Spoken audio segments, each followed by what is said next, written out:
সাথে ঘরে কিন্তু গাজর ছিল না, গাছ থেকে একটা পেঁপে পেড়ে আনলাম। পেঁপেটা দেখছি একটু লাল লাল, একেবারে ডাসা পেঁপে। একটু আলু দিয়েছি কেটে, এটা দিয়েই আমি আজ স্টু তৈরি করে নেব, কিন্তু খুব সুন্দর হবে বন্ধুরা এই স্টুটা। আমার চিকেন স্টু রেডি হয়ে গেছে। এবার আমি রুটি বা রুটির সাথে পরিবেশন করব। তৈরি করব আমি একটু স্টু। ছোটো ছোটো করে মাংসকে কেটে ভিনেগার লবণ দিয়ে ভিজিয়ে রেখেছি। সে অনেক জল দেখছেন, এইভাবে আবর্জনাগুলো বেরিয়ে গেছে। ভালোভাবে ধুয়ে নেব। মাংসটা আমি আরেকটা বাটিতে তুলে নিলাম, আর এই জলগুলো, নোংরা জলগুলো সব বেরিয়ে গেল। এটা আমি ফেলে দেবো।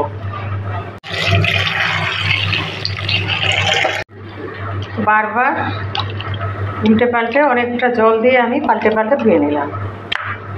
এবারে পরিষ্কার ঝকঝকে মাংসটা আমার ধোয়া হয়ে গেছে। তাই মাংসটার মধ্যে আমি সামান্য আদা রসুন বাটা, একটু জিরে ধনে গুঁড়ো, দুটো আস্ত কাঁচা লঙ্কা, আর লবণ, হলুদ গুঁড়ো, চিলি ফ্লেক্স দিয়ে আমি এটাকে ভালোভাবে মেখে নেব। এই ভালোভাবে আমি মেখে নিলাম। তার সাথে আমি কিছুটা পেঁয়াজ কুচনো এর মধ্যে আমি দিয়ে দিলাম। এটা দিয়েও আমি মেখে ফেললাম। এরপরে আমি কিভাবে তৈরি করব আপনাদের সাথে শেয়ার করব।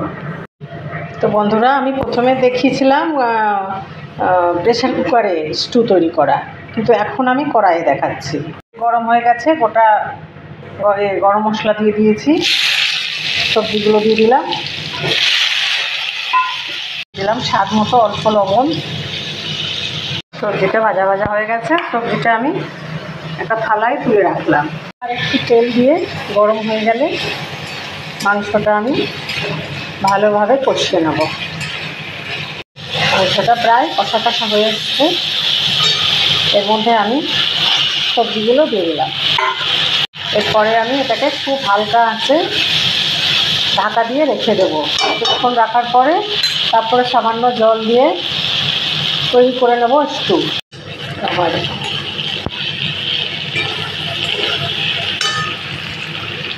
যে স্টু দুটোই কষানো হয়ে গেছে, এর মধ্যে আমি পরিমাণ মতো জল দিয়ে দেব।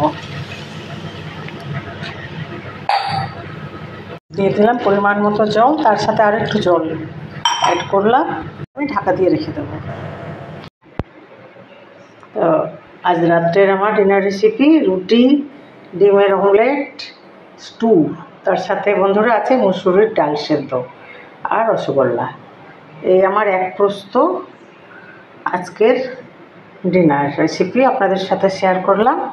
আর এক প্রস্ত দেখাবো। আর তার সাথে আছে এই দইয়ের ঘোল। তো আরেক প্রস্ত দেখায়, তো স্টু, তার সাথে ব্রেড। যারা স্টু রুটি দিয়ে খেতে ভালোবাসে না, তাদের জন্য ব্রেড স্টু খাবে। গুড নাইট বন্ধুরা।